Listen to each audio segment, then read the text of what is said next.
नमस्कार मित्रांनो, नवरी मिळे हिटलरला या मालिकेच्या आजच्या भागात आपल्याला असं बघायला मिळणार आहे की लीला तिच्या माहेरी आलेली असते.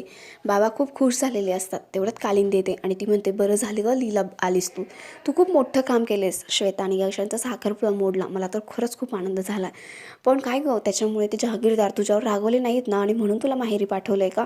आणि नको नको ते प्रश्न विचारत असते. तेवढ्यात बाबा म्हणतात, अगं ती आत्ता आली ना, तिच्यासाठी पाणी घेऊन ये आणि काही प्रश्न विचारू नको तिला. कालिंदी आता पाणी घेऊन येते. कालिंदी म्हणत असते, लीला खरं सांगा मला, तिकडे काही झालेलं नाही आहे ना आणि तू परत आली नाही ना इकडे राहायला? त्यावर लीला म्हणते, नाही गं मावशी आई, रेवतीची तब्येत बरी नाही आहे ना, तिला भेटायला आले आणि ती बरी होईपर्यंत मी कुठेही जाणार नाही आहे. आता कालिंदीला मात्र शंका आलेली असते. बाबा म्हणत असतात की लीलाचंच घर आहे, ती कधी येऊ शकते, किती दिवस इकडे राहू शकते.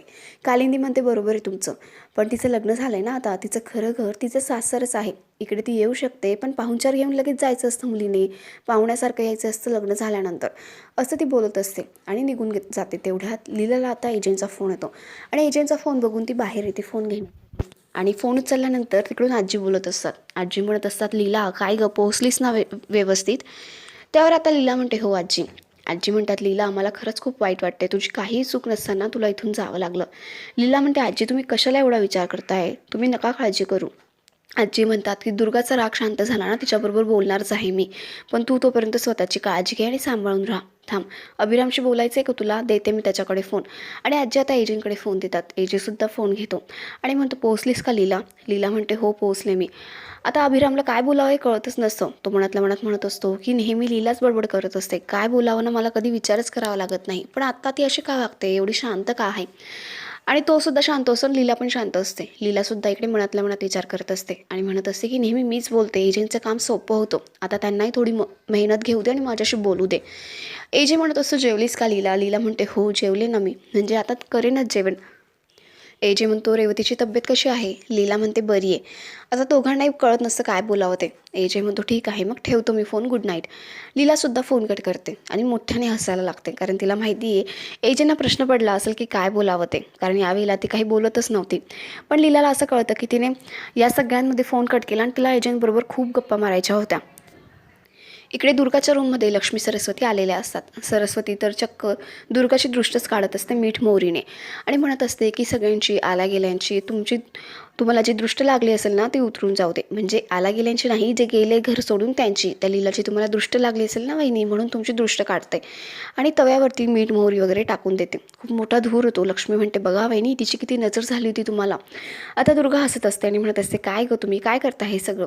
लक्ष्मी आणि सरस्वती म्हणतात, वहिनी ती लीला गेली ना, बरंच झालं, तिची खूप नजर लागली होती तुम्हाला, आणि एवढं मोठं काम तुम्ही खूप इझिली केलं वहिनी. एवढ्या दिवसांचे आपले प्रयत्न चालू होते तिला घराबाहेर काढण्याचे, पण तुम्ही ना अगदी सोप्या पद्धतीने आणि पटकन केलं हे काम. दुर्गा म्हणते, हो ना, करायलाच हवं होतं. तिने खूप चुका केल्या आजवर आणि आपण खूप सहन केले, पण यावेळेला ती माझ्या आणि माझ्या भावाच्या मध्ये येण्याचा प्रयत्न करत होते. मग तिला सोडणार कसं मी? आणि आता ती ह्या घरात येऊ नये यासाठी माझे पूर्ण प्रयत्न असणार आहे. तिला मी परत या घरामध्ये येऊ देणारच नाही, बघाच तुम्ही. आणि तिघीजणी खूप खुश असतात आणि खूप हसायला लागतात. आजी आता एजींना म्हणत असतात की, अभिराम तू काय विचार केला आहेस, पुढे काय करायचं आहे? लीला अशी अचानक घर सोडून गेली, तिला जावं लागलं तिची काही चूक नसताना, मग आता पुढे काय करायचं आहे? एजे म्हणतो, आई मला काही सुचत नाही आहे, पहिल्यांदा असं होतं की मला काही कळत नाही आहे काय करावं ते. आणि तेवढ्यात विश्वरूपचा फोन येतो आणि फोन स्पीकरला असतो. विश्वरूप म्हणतो, एजे सर, मला लीला मॅडमांच्या घरी त्यांची काळजी घेण्यासाठी तुम्ही पाठवत आहात, पण माझा एक प्रश्न आहे, मी किती दिवसांसाठी तिकडे जायचं आहे? आणि हो, किती कपडे घेऊन जायचं आहे मी तिकडे? म्हणजे माझ्याकडे 3 शर्ट्स आहे आत्ता, आणि आत्ता हा घातलेला एक 4 आणि 3 पॅन्ट्स आहे, मी किती घेऊन जाऊ? एजे म्हणतो, काय मूर्खासारखा प्रश्न आहे हा विश्वरूप, तू तिकडे चाललायस ना, तिकडे कपडे धुवू शकतो आणि असंही तू परत घरी येऊन कपडे चेंज करून जाऊ शकतो ना तिच्याकडे. विश्वरूप म्हणतो, हो हो सर, मलाही कळलंच नाही, आणि तो फोन कट करतो. आजी मनात विचार करतात की, अभिराम तू काहीतरी लीलासाठी वेगळं करावं, तिला बरं वाटेल म्हणून अशी माझी इच्छा होती, पण 2 पावलं माझ्यापेक्षा पुढेच निघालास तू, आणि ऑलरेडी तिच्यासाठी विश्वरूपला तिकडे जायला सांगतो तिची काळजी घेण्यासाठी. खरंच हे बघून ना मला खूप बरं वाटतंय. एजी म्हणतो, आई तुला काही बोलायचं होतं का? आजी म्हणतात, नाही, आणि त्या निघून जातात. इकडे विश्वरूप आता लीलाच्या माहेरी आलेला असतो. लीलाचे बाबा दरवाजा उघडतात आणि ते म्हणतात, विश्वरूप तुम्ही इथे आता यावेळेला? त्यावर विश्वरूप म्हणतो, हो, मला एजे सरांनीच पाठवले, कालिंदी तिथे येते. आणि ती म्हणते, काय हो आत्ता यावेळेला? आम्ही म्हणजे सामान्य माणसं ना यावेळेला झोपण्याची तयारी करतात. विश्वरूप म्हणतो हो हो सॉरी या, पण काय करणार एजे सरांनीच मला इकडे पाठवलं आहे. असं आमच्या जहागीरदारांच्या घरी ना एवढं लवकर कोणी झोपत नाही. मी आत येऊ का? त्यावर कालिंदी म्हणते पण तुम्ही रस्ता चुकलेला दिसताय, हे जहागीरदारांचं घर नाही आहे. विश्वरूप म्हणतो नाही नाही, मी बरोबर पत्त्यावर पोहोचले, मला इकडे जायचं होतं. एजे सरांनी पाठवले लीला मॅडमांची काळजी घ्यायला. तेवढ्यात लीला तिथे येते आणि विश्वरूप आतमध्ये येतो. लीला म्हणते विश्वादाता तू यावेळेला इथे? विश्वरूप म्हणतो हो ना मॅडम. लीला मॅडम तुमची काळजी घेण्यासाठी एजे सरांनी मला इथे पाठवले. त्याची बॅगसुद्धा तो आता आतमध्ये घेऊन येतो. लीला म्हणते म्हणजे तू इथे राहायला आलायस? विश्वरूप म्हणतो हो, तुमच्या या मोठ्या घराच्या कोपऱ्यात ना मला थोडीशी जागा द्या, मी आता इथेच राहणार आहे तुमच्याबरोबर आणि तुमची काळजी घेणार आहे. आणि लीला वहिनी मला आता फ्रेश व्हायचं आहे, वॉशरूम कुठे सांगा बरं. लीला आता आतमध्ये विश्वरूपला घेऊन जाते. कालिंदी इकडे म्हणत असते मला असं वाटतं ना एजेने लीलावर नजर ठेवण्यासाठी याला पाठवलं असणार. लीला परत तिकडे जाऊ नये अशीच त्यांची इच्छा असणार आहे. मला नाही वाटत हा नोकर इथे लीलाची काळजी घ्यायला आला. आता मोहिते म्हणतात असं काय करते कालिंदी? पहिली गोष्ट म्हणजे तो त्या घरचा नोकर नाही आहे, त्या घरातला एक सदस्यच आहे. दुसरी गोष्ट म्हणजे मला नाही वाटत एजेंनी विश्वरूपला यासाठी इकडे पाठवलं आहे. मला खरंच असं वाटतं एजेंना लीलाची काळजी आहे आणि आत्ताच तिचा ॲक्सिडेंट झाला आहे ना, म्हणून एजेंनी लीलाची काळजी घेण्यासाठीच विश्वरूपला इकडे बोलवलेलं असणार. इकडे त्यांचं बोलणं चालू असतं. तोच तिकडे विश्वरूप आता लीलाची काळजी घेत असतो आणि म्हणत असतो लीला मॅडम तुम्ही गोळ्या घेतल्या का? नाही ना, थांबा मी देतो तुम्हाला. आता लीलाला खात्रीच पटत नसते. ती म्हणत असते विश्वरूप दादा खरंच सांग ना, काय कारण आहे, तू इकडे कशाला आलायस? मला अजूनही विश्वास बसत नाही आहे. विश्वरूप म्हणतो अहो लीला वहिनी प्लीज माझ्यावर विश्वास ठेवा, एजे सरांना खरंच तुमची खूप काळजी आहे. म्हणजे आमचे एजे सर आहेत ना, ते असे कधी व्यक्त नाही होत, त्यांना बोलता नाही येत, पण त्यांच्या मनात तुमच्याविषयी खूप काळजी आहे. तुम्हाला ते खरंच मिस करताय, मी सांगतोय ना तुम्हाला. आणि तुमची काळजी घेण्यासाठी, तुम्हाला काय हवं नको ते बघण्यासाठी, तुम्हाला गोळ्या औषधं देण्यासाठीच त्यांनी मला इथे पाठवलं आहे. म्हणजे तुम्ही नसताना घरी इथे पाहिजे सर, तुम्हाला खरंच खूप मिस करता हो. अगदी असं असताना बेचैन होतात ते तुम्ही नसतात तेव्हा.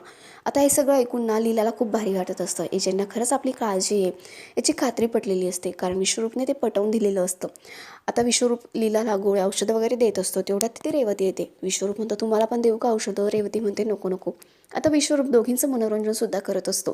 त्याच्या छान गप्पा गोष्टी तो सांगत असतो आणि म्हणत असतो की देवाने माझी इच्छा खूप लवकर पूर्ण केली. मला नेहमी वाटायचं मला एक बहीण असावी आणि लीलावहिनींच्या रूपात मला खूप चांगली बहीण मिळाली. ते म्हणतात ना, तो शाहरुख खानचा डायलॉग आहे ना, की कोणत्याही गोष्टीला तुम्ही मनापासून तुमची इच्छा असेल ना तर ती गोष्ट तुम्हाला मिळते. आणि असं तो काही बोलत असतो आणि म्हणत असतो लहानपणी माझा एक मित्र होता, त्याला 2 बहिणी होत्या आणि तिघीजणं खूप छान खेळायचे ते. मला तेव्हा ना अगदी मनापासून वाटायचं की माझ्यासुद्धा अशा बहिणी असाव्या. पण लवकरात लवकर देवाने माझी इच्छा पूर्ण केली. मला आता लीला वहिनी आणि रेवती ताई दोघी बहिणी भेटल्या आहेत, असं तो म्हणत असतो. लीला आणि रेवतीला खूप छान वाटत असतं आणि त्यासुद्धा हसत असतात. आता सकाळ होते. लीला झोपेतून उठते आणि तोच विश्वरूप तिथे उभा असतो. लीला म्हणते विश्वरूप दादा तू असं का उभा आहेस? तो चहा घेऊन आलेला असतो. तो म्हणतो लीला वहिनी हे घ्या तुमच्यासाठी बेड टी. आणि लीला म्हणते अरे काय विश्वरूप दादा, काय गरज होती एवढं सकाळी सकाळी, मी आता ठणठणीत बरी झाली आहे, मी माझं घेऊ शकते. त्यावर विश्वरूप म्हणतो नाही नाही, एजे सर मला कामावरून काढून टाकतील, त्यांनी मला तुमची खूप काळजी घ्यायला सांगितली. तेवढ्यात एजेंचा फोन येतो आणि विश्वरूप एजेंचा फोन घेतो. एजे तिकडून विचारत असतात की विश्वरूप उठली का लीला आणि चहा वगैरे घेतला का तिने? त्यावर विश्वरूप म्हणतो हो हो लीला मॅडम उठले आहे. एजे म्हणतो काय करते ती?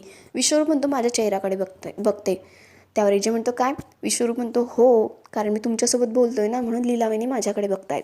एजे म्हणतात तू हे सगळं तिच्यासमोर बोलतोयस का? विश्वरूप म्हणतो हो.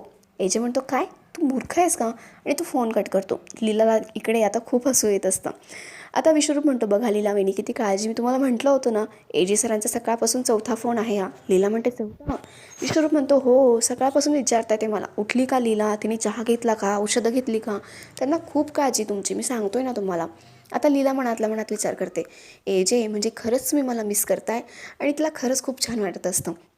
शेवटी एजेंच्या मनात लीलाविषयी थोडं का असेना पण स्थान निर्माण झालेलं असतं आणि हळूहळू का असेना ते लीलाच्या बाजूने विचार करायला आता तयार झालेले असतात. आणि आपला आजचा हा भाग इथेच संपतो.